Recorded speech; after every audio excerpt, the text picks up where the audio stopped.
Yes, Sir Marlon, good evening. Sa tanan nga ng palamati and the viewers and followers ng Action Radio Bacolod. Good evening. Yes, salamat kid sir sa time kinahatag na rin sa Aksyon Radyo Bacolod de Soryahanta random drug test ang San Carlos City Government isa gid sa mga LGUs dari sa Negros Occidental nga seryoso nga nagapatigayon suri. Ang ulihi nga drug test uli ko magsala is kahapon November 23. Unahon ko lang Sir check Sergio kung mga pila ang drug test kag kung may resulta na ni. Great. Sir Marlon, actually, yesterday, there were 94 sa aton nga mga katapo ag workers sa City Disaster Risk Reduction Management Office Okay. ang nag-undergo sa surprise random drug testing. Aha. Yes, sir. Yes, bali ang 94 sa CDRRMO tanan. Yes, sir. 94, sir. And there were two other employees pero hindi sa halin sa CDRRMO but part of the monitoring man sa aton San Carlos City Anti-Drug Abuse Council. Okay. Kag anong resulta sir? Kagina sa aga, sir, actually, damo na nagkausap ko ng mga friends from the media sa Bacolod, kaya namangkot. But actually, I wasn't able to answer them because we were waiting for the result really coming from the authority na siya lagid ang mag-declare kung may ara nag-positive or negative. So, fortunately, sir, all 94 sa aton nga mga katapo sa CDRRMO San Carlos tested negative for random drug testing kagapon. So it's a good news. It's a good news for our office since we are the 7th batch during this year's drug testing and very consistent to San Carlos City. Kapinpa si Mayor Nico Silo, hambal niya, we are going to continue the cleansing and ensuring ng aton nga mga trabahante or the workers of the government who are being paid by the taxpayers' money, kita mismo ang nag-support gid na it should be zero tolerance on drugs and part of the workplace policy, sir. Okay, ang report ko sir is 98 ang kabugusan nga drug test. How about atong apat? I think ang apat siya nag-negative man. Kaya when I ask may nag-positive ba sa batch namon, 7th batch, hambal sang in charge, si Ma'am Annalisa Macaraya, who heads the San Carlos Anti-Drug Abuse Council, as the Secretary at head, hambal niya zero. So for the past nga mga batches, ini ang 7th batch lang ang 100% clean according to her. Okay. Anong maneragan ni sir sa pagkuha sang sample sir? Paagi sa dugo o kon paagi sa urine? Urine test, sir. Urine test. Okay. And this is part of this, I think we call this screening test ni siya. The confirmatory test is together with the DOH, no? So that's why we're waiting. Pag may nag-positive, amo na siya gina-forward pa for confirmatory testing dito mismo sa DOH. So kagina, all nag-negative and we were so happy because for the past year, sir, actually, hindi 100% clean si CDRRMO. May ara gid ng mga isa ka nag-positive muna. So we were so sad then by the result. And this time we're really praying, but since it's random and surprise, muna hindi din natin mabalaan kung sino sa aton mga katapo ang posible may ara inang abisyo. But you know, we are very consistent man sa calling task nga dapat for life-saving unit of the city, which is CDRRMO. Dapat kita ang maging modelo because we're saving lives We're saving lives. And kapin pa, if you are an ambulance crew, dapat guaranteed nga sober ka man, clean ka while you are responding to emergencies. Okay. Ang sunod sir, check ko lang kung may ara gid ni sanggin pagwa nga mando or matawag na ton ordinansa nga dapat tanan nga empleyado obligado gid nga magpaidalom sa drug test.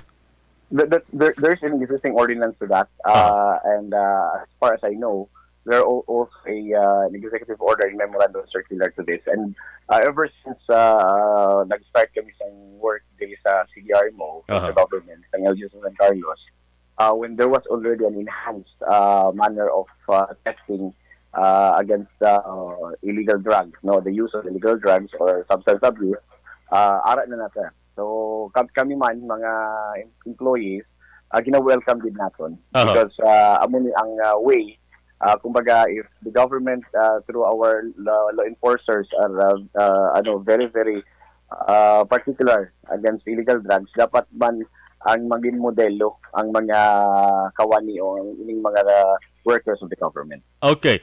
Since nga nagpagalagad balik si Mayor Rene Gostilo, na-mention mo, Sir Joe, ika-pito na rin nga drug testing, no?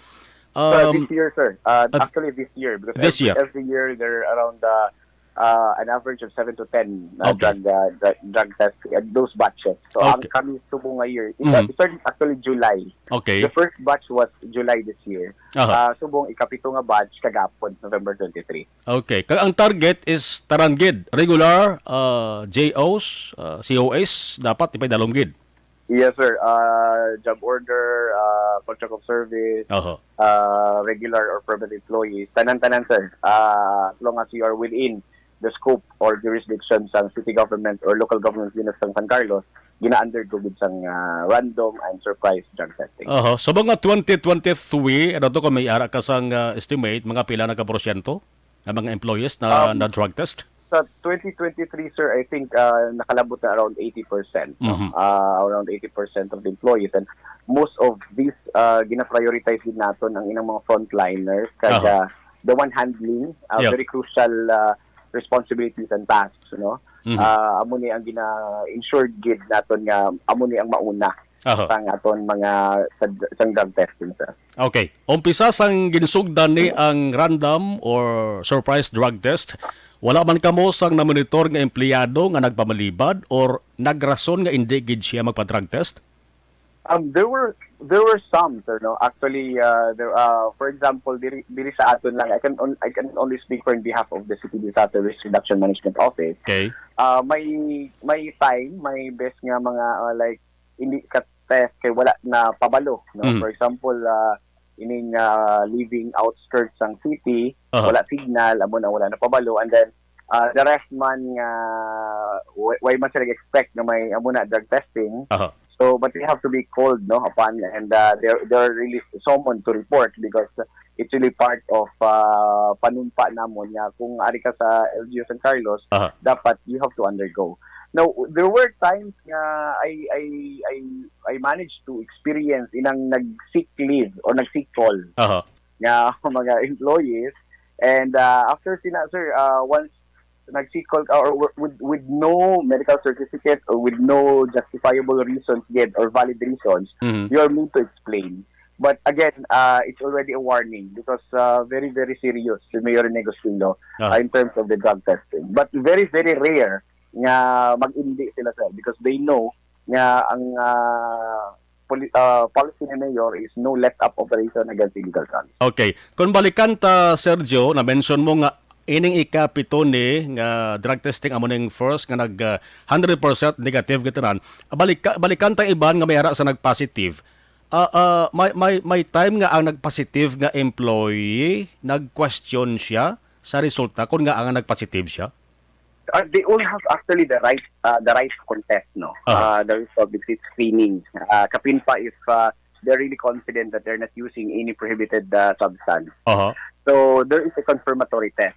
Okay. So hindi pa sila maka-question because we have to send all these specimens straight to DOH, and it will be DOH really to confirm whether may nakita din nga traces ng among illegal drugs. Once nag-confirm, amo na ang iban nag-question, but most of the time once ma-confirm na, hindi na sa mag-question because gina-extend gid ang services kag ang help ng city through community-based rehabilitation.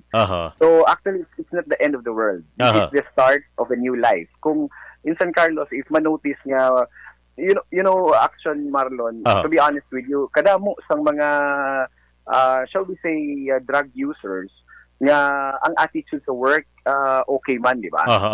Kada mo man sa hindi nag-drugs, nga mas daw nag-drugs pa sila kung attitude ang basihan, di ba? Yes. So, that's a reality. Now, for those people who are willing to change, for those people who are really willing to transform, our city mayor through the community-based rehabilitation program is very willing to extend help and assistance to them. Amo lang gid na. Number one, it should start from those people affected. It should start from those people nga may amo ni nga bisyo. Because regardless kung like sa amon sa office, despite the ang aton nga mga initiatives nga buligan sila, pag hindi sila magpabulig sir, why di kita mahimo, di ba? So nag-experience ako before nga may nag-positive kami, nag-community rehab. After community rehab, reinstated sa service. And then pag-test naman liwat, nag-positive siya. And then amo na to, end of the world. Why na gid? So that could never be an excuse. Since my community rehab and then recurring bala ang problema. Yes. So it's the end. Pag na-community rehab ka na, pagbalik mo, you will be monitored consistently and you must show proof gid nga ikaw mismo gusto mag-change. Then that's the time nga mabuligan ka sa city. Kung regular employee ka, ka nag-positive ka, papanaugan ka sa ginatawag nga disciplinary action, no? Action Elmar? Okay, balikan ta, no? Sa last part na lang, sa ato sa nga pag-iangot, no? Importante rin, no? Importante rin nga talakayan daton mga ka-action kay ibalaon tapagid kung i-check tayo kay manti 31 local government units ang ari sa aton diri sa Negros Occidental nga Sorianta San Carlos City lang. Sir, ang question ko kaina kung regular employee nga nag-positive papanaugan sang disciplinary action, ang job order once nga mag-positive, ano ni, automatic kakasya sa serbisyo? There were times, sir, I think previously nga pa-undergo sila sa community-based rehab. But based on study, several of them nga nagabalik sa bisyo. That's the time stern warning naghatag sang stern warning si Mayor rin nga this time if you tested positive, the city is not obliged to provide you another chance. For regular employees, because there are other existing laws that protect the welfare of the regular or permanent employees. Amo na sir nga ginapa-undergo gina sila automatic sa community-based rehabilitation. Okay. Bilang CDRRM officer, anong imo sini mensahe sa iban pa nga wala makapaidalom sa drug test sa San Carlos City government employees kag sa mga pareho mo man sir nga ara sa gobyerno para masiguro tang ginatawag nga drug-free workplace? Sergio. Sir Marlon, amo ni when we take oath nga maging membro kita sa government, be it national, local or whatsoever, it should be part of our commitment na we should act as role models. It's very ironic nga if ang aton campaign sa government is really drug-free workplace and yet may mga workers kita nga hindi drug-free. So we will always support this calling in as much as gusto natin ma-justify kag mahatagan justisya ang sweldo tahalin sa mga taxpayers. So sa CDRRMO San Carlos, again, we have 3 policies sa workplace. 0 tolerance on drugs or illegal drug abuse, 0 tolerance on alcohol, and only San Carlos CDRRMO is very proud to say that when you start working with us, you have really, or you're obliged to stop smoking. So all of our workers in CDRRMO are all non-smokers when they start working with us. Sergio, alinga sa Junior, sir, salamat gid sir kag mayong gabi sa liwat. Salamat gid. Thank you very much, Action Radyo Bacolod. Bacolod Action Marlon, mayong gabi and more power to you. Action! Firing line! Firing line! Buwas tingo ang tabi nga ma-check iban sa nga mga local government units. Kay kanumdum ka mo,